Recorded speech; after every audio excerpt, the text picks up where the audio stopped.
This is my favorite hair spray, not hairspray, but spray for my hair. So I use this for me and my son. We both have very different textured hair and it works really well for both of us.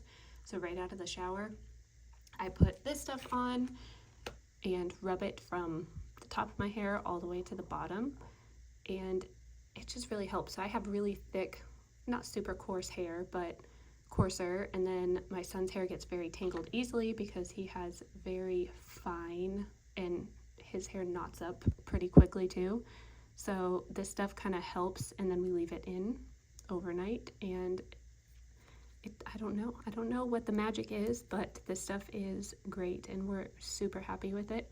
So you can kind of see it's like a thicker kind of spray in there, and it has a really nice scent to it. It's kind of light. And this is my travel bottle that goes in my travel bag, so we have it when we go on little trips. This stuff is great. And then you can see in there, I just poked a hole in the top, and it is kind of like a thicker white milky color.